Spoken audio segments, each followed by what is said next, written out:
Our next chapter is about organic nitrogen compounds. And in organic nitrogen compounds, it means that carbon and hydrogen is compulsory and nitrogen will also be there. Oxygen may or may not be present. So organic nitrogen compounds, in this chapter you will study about three homologous series of organic compounds containing nitrogen. First is amines, second is amides, and the third is amino acids. तो इसमें आपने तीन पढ़ने हैं, amines, amides और amino acids. ये chapter जो आप पढ़ रहे हैं इसमें ऑर्गेनिक नाइट्रोजन कंपाउंड्स आपने A1 में भी पढ़े थे और वो थे नाइट्राइल्स. नाइट्राइल में जो है वो CN is the functional group, CN is the functional group और उसका डिस्प्लेड फार्मूला होता है C ट्रिपल बॉन्ड N. तो ये नाइट्राइल आपने A1 में पढ़े थे, लेकिन एमाइंस, एमाइड्स और अमीनो एसिड्स की डिटेल जो है वो आपने A2 में पढ़नी है. तो एमाइंस जो है इनको अगर हम देखते हैं फर्स्ट वी डू दिस, तो एमाइंस का जनरल फार्मूला होता है RNH2 और इसके हिसाब से इसका जो R का जनरल फार्मूला बनता है वो है CnH2n+1 और NH2 उसका फंक्शनल ग्रुप है. तो एमाइंस के अंदर carbon is directly linked with NH2, ये इसका फंक्शनल ग्रुप होता है. अब इसमें जो N की वैल्यू है स्टार्ट फ्रॉम 1 तो 1 2 3 4 ऑनवर्ड्स जितनी लंबी चेन बनाना चाहे बना सकते हैं.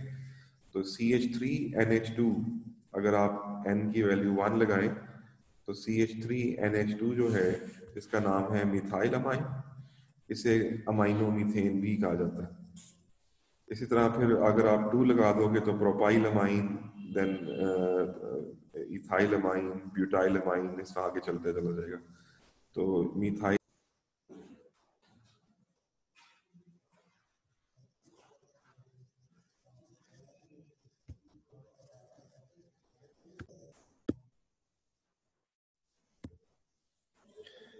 So amines have further classification.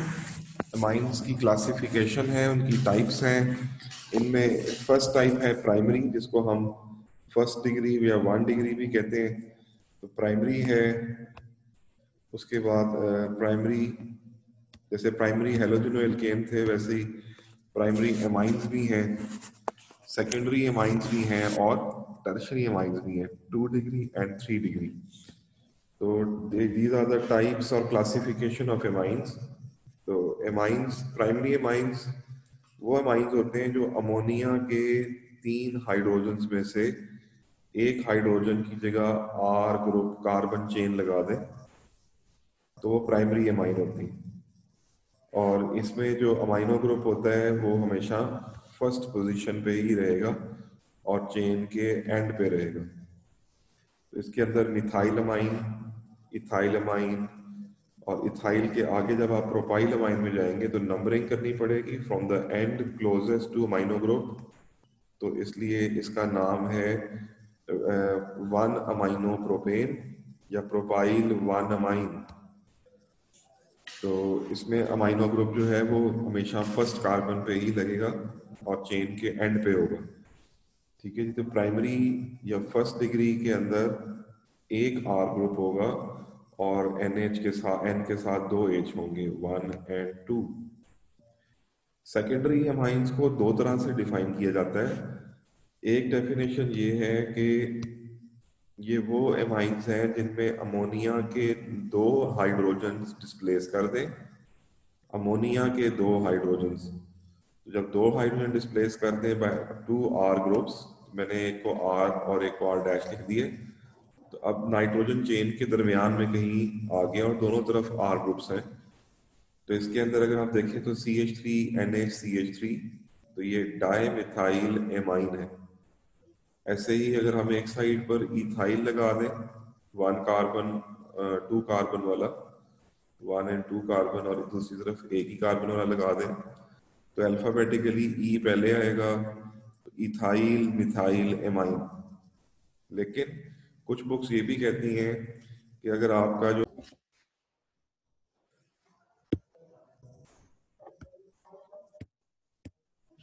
जी, अगर अमाइनो ग्रुप जो है वो स्ट्रेट चेन के दरमियान में आ जाए, जैसे कि CH3, CH2 और CH3 है, स्ट्रेट चेन के दरमियान में अगर आ जाए तो भी सेकेंडरी एमाइन में जाएंगे, लेकिन उसमें उसकी पोजीशन जो है वो आपको बतानी पड़ेगी। जैसे कि CH3, CH, CH3 और चेन के दरमियान में इधर NH2 आ जाता है, तो इसका नाम बनेगा नंबरिंग के हिसाब से 1, 2, 3, तो इसको हम 2 amino propane, 1 amino propane primary था, तो 2 अमाइनो प्रोपेन सेकेंडरी बन जाएगा। इसको जो है वो आप प्रोपाइल 2 अमाइन भी कह सकते हैं। तो इसमें अब अमाइनो ग्रुप जो है वो चेंज।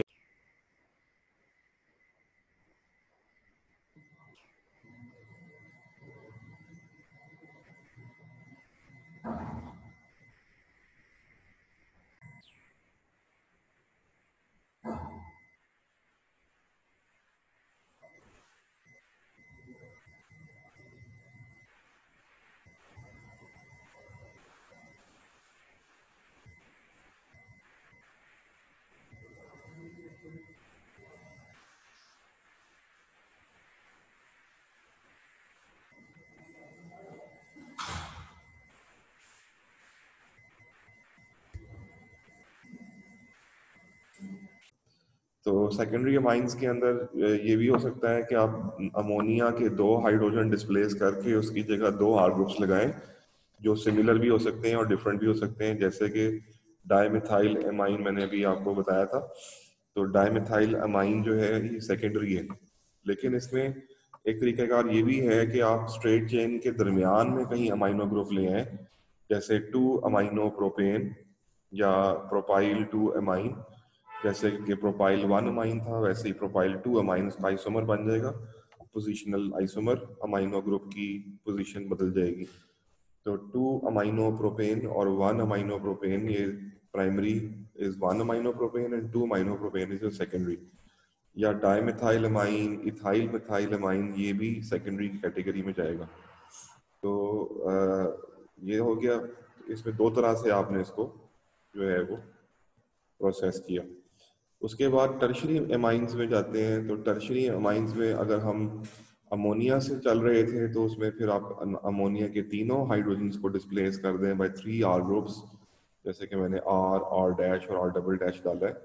ये तीनों R ग्रुप सेम भी हो सकते हैं और डिफरेंट भी हो सकते हैं। So these 3 R groups can be similar और दे कैन बी डिफरेंट।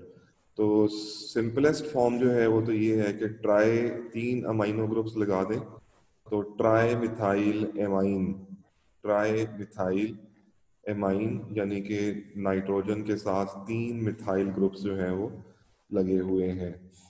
लेकिन इसमें एक दूसरी ऑप्शन भी है। This is one way of doing it, कि आपने अमोनिया से उसको डिराइव किया।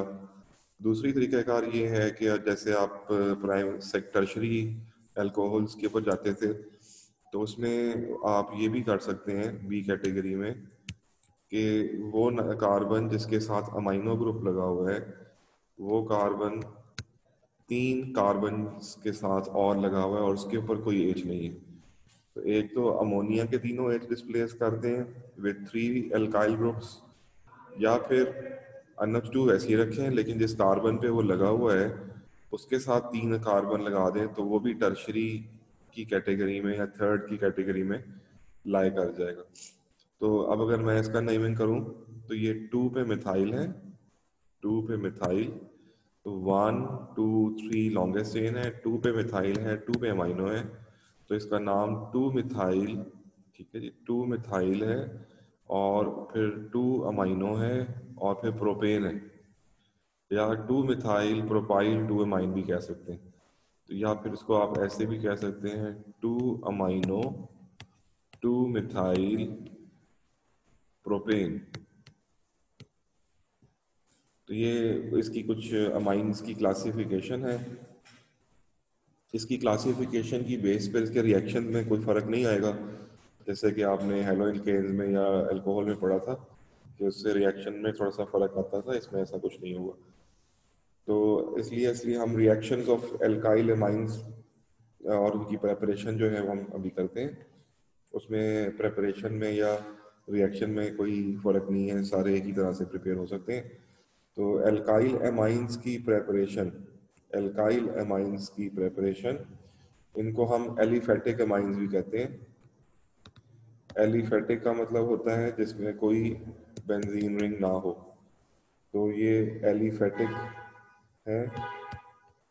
एलिफेटिक का मतलब नो बेंजीन। तो इनको बनाने के लिए फर्स्ट मेथड जो है that is reaction of halogen alkanes with ethanolic ammonia. तो ये आपने जो है A1 में पढ़ा हुआ है। A1 में आपने इसको स्टडी किया था कि जब आप एथेनॉलिक अमोनिया में हेलोजन एल्केन्स डालें तो न्यूक्लियोफिलिक सब्स्टिट्यूशन रिएक्शन होता था। Heat and reflux is the condition. तो SN रिएक्शन से अगर आपने प्राइमरी हेलोजन एल्केन लेंगे तो फिर SN2 होगा, अगर टर्शरी लेंगे तो SN1 होगा, अगर सेकेंडरी लेंगे तो वो SN1 से भी कर सकता है और SN2 से भी कर सकता है। तो आपने जो है वो प्राइमरी हेलोजन एल्केन अगर सपोज ये CH3 CH2 Cl लिया, तो इसमें 2 कार्बन वाली हेलोजन एल्केन है। उसको जब आपने अमोनिया से रिएक्ट करवाया, alcoholic ethanolic heat and reflux, तो NH2 ने Cl को डिस्प्लेस कर दिया, जिससे CH3 CH2 NH2 plus HCl बन गया। तो ये न्यूक्लियोफिलिक सब्स्टिट्यूशन रिएक्शन है जिसमें अमोनिया एथेनॉलिक से आपने हेलोजन एल्केन को रिएक्ट करके तो एमाइन जो है वो बना लिया। उसके बाद रिडक्शन ऑफ नाइट्राइल। तो हमने ये A1 में पढ़ा था ये क्वेश्चन भी कि अगर आप नाइट्राइल आपके पास है, और नाइट्राइल आपका कैसे बनता है वो अगर आपको याद करवाएं, A1 में आपने पढ़ा था कि नाइट्राइल बनाने के लिए आप हेलोजन एल्केन को एथेनॉलिक सोडियम साइनाइड या पोटेशियम साइनाइड से जब रिएक्शन करते हैं तो साइनाइड जो है वो न्यूक्लियोफिलिक सब्स्टिट्यूशन करके तो आपके जो है हेलोजन एल्केन में डिस्प्लेस करके आ जाता है, उससे आपके पास नाइट्राइल बन जाता है। तो सोडियम साइनाइड, साइनाइड इनऑर्गेनिक नाम है CN का, और ऑर्गेनिक में उसको हम नाइट्राइल कहते हैं CN को। तो इस तरह साइनाइड जब नाइट्राइल में चेंज हो जाएगा तो एक कार्बन एक्स्ट्रा चेन में ऐड हो जाएगा, और फिर उसकी जब आप रिडक्शन करेंगे using strong reducing agent such as lithium aluminium hydride या lithium tetrahydrido aluminate in dry ether और NaBH4 in aqueous alkaline medium, तो ये C ट्रिपल बॉन्ड N को ट्रिपल बॉन्ड को ब्रेक करेगा ट्रिपल से डबल और डबल से सिंगल में, और 4 हाइड्रोजन 2 कार्बन पे, एक कार्बन पे, और 2 H एक नाइट्रोजन पे चले जाएंगे। इस तरह ये CH3 NH2 बन जाएगा। अब ये भी एमाइन है, लेकिन अगर मैं इसको हेलोजन एल्केन से शुरू करता तो वो 2 कार्बन वाली थी, लेकिन अब ये 3 कार्बन वाला एमाइन बन गया। तो अगर मैंने कार्बन चेन बढ़ानी हो from halogen alkane to amine, तो मुझे पहले मुझे नाइट्राइल बनाना पड़ेगा, फिर उसकी रिडक्शन करनी पड़ेगी। तो रिडक्शन ऑफ नाइट्राइल से फिर मेरे पास जो है वो एमाइन्स आ जाएंगे। थर्ड मेथड जो है that is reduction of amide. Reduction of amide, तो एमाइड आपने A1 में तो नहीं स्टडी किए हुए, लेकिन आपको आइडिया थोड़ा सा दिया था हमने जब हमने होमोलोगस सीरीज पढ़ी थी। एमाइड्स जो होते हैं उनका स्ट्रक्चर मैंने आपके सामने भी हाईलाइट किया है। RCONH2 होता है, यानी कि इसमें कार्बोनाइल ग्रुप भी होता है,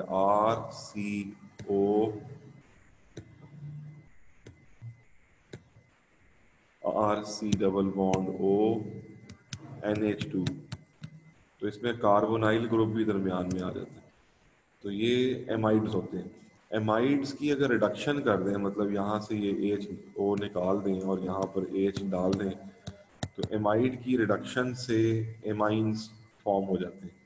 इसके लिए भी आप वही रिड्यूसिंग एजेंट यूज कर लें जो कि नाइट्राइल के लिए यूज किया था, LiAlH4 इन ड्राई ईथर, ठीक है जी, और एक्वस एल्कलाइन NaBH4 यूज़ कर लें तो कार्बोनाइल का O उतर जाएगा और CH2NH2 में वो कन्वर्ट हो जाएगा, एमाइन बन जाएगा और एमाइन जो है और साथ उसके वाटर बन जाएगा। ठीक है जी, तो ये तीन मेथड्स हैं एमाइंस को बनाने के, लेकिन ये सारे एमाइंस हमने एलिफेटिक एमाइंस यानी बेंजीन को हमने कहीं से इंट्रोड्यूस नहीं किया। अब हमारा नेक्स्ट टॉपिक है जी प्रॉपर्टीज ऑफ एमाइंस। तो प्रॉपर्टीज ऑफ एमाइंस में पहली प्रॉपर्टी है इनका basic nature. First property is that amines are basic in nature. तो एमाइंस जो होते हैं वो नेचर उनका बेसिक होता है। व्हाट इज बेस, ये भी आपने A1 में पढ़ा था, ऐसे तो खैर A2 में भी स्टडी किया था आपने आयनिक इक्विलिब्रियम में। थोड़ा सा रिमाइंड करवा देता हूँ। According to Lowry Bronsted, base is a substance that can accept hydrogen ions और प्रोटॉन। और एक ल्यूइस बेस भी होती है। ल्यूइस बेस वो बेस होती है जो कि लोन पेयर डोनर होती है, that can donate lone pair of electrons. तो एमाइंस जो है वो दोनों तरह से बेस में कैटेगरी में आती हैं। अभी हम देखेंगे कि वो हाइड्रोजन आयन एक्सेप्ट भी करेंगी और लोन पे डोनेट भी करेंगी। तो अगर हम एमाइंस को HCl में डालें या किसी भी एसिड में डालें तो एसिड अपना हाइड्रोजन आयन अमाइंस को डोनेट करेगा और एमाइंस अपने नाइट्रोजन से वो हाइड्रोजन आयन एक्सेप्ट करेंगे और इस तरह ये RNH2 will change to RNH3 positive और साथ जो भी नेगेटिव आयन है, जैसे कि यहाँ Cl नेगेटिव है, तो ये एल्काइल अमोनियम क्लोराइड सॉल्ट बन गया। It's a salt. जैसे अमोनियम क्लोराइड एक सॉल्ट होता है NH4Cl, वैसे ही यहाँ NH4Cl की जगह RNH3Cl बन गया क्योंकि इसमें एक R ग्रुप भी लगा हुआ था। तो ये एल्काइल अमोनियम क्लोराइड सॉल्ट बन गया। अगर हम गौर से देखें तो हमें यहाँ पर नजर आ रहा है कि RNH2 ने कि नाइट्रोजन ने अपना लोन पेयर हाइड्रोजन को डोनेट किया है और हाइड्रोजन आयन जो है वो उसके साथ जुड़ गया। तो इस तरह आपके जो एमाइन है उसके नाइट्रोजन ने लोन पेयर डोनर भी किया है और हाइड्रोजन आयन को एक्सेप्ट भी किया है, इसलिए ये दोनों डेफिनेशन में ये पूरा उतर है। इससे एल्काइल अमोनियम आयन बनता है और नेगेटिव आयन से मिलकर वो सॉल्ट बना देता है। तो ये इस प्रॉपर्टी ने ये प्रूव किया कि क्योंकि इसने हाइड्रोजन आयन एक्सेप्ट किया है तो ये बेस है। अब आता है comparison of basicity of amines with ammonia and phenyl amine. तो आपको हमने शुरू से ही और जब मैंने ऑर्गेनिक शुरू की थी मैंने आपको कहा था कि हमारी A2 में there are lot of comparisons. Every chapter has comparisons. Phenol में भी था, फिर उसके बाद कार्बोक्सिलिक एसिड में दो जगहों पे था, एक फिनोल के साथ और एक क्लोरीन सब्स्टिट्यूटेड कार्बोक्सिलिक एसिड के साथ। फिर आपने एसाइल क्लोराइड में जो है उसकी ईज ऑफ हाइड्रोलिसिस का कंपैरिजन किया था। तो आज हम जो है बेसिसिटी ऑफ एमाइंस को कंपेयर करने जा रहे हैं with the basicity of ammonia and phenyl amine. तो इसमें भी कॉन्सेप्ट्स वही चलेंगे, तकरीबन सेम ही रीजन चलती हैं।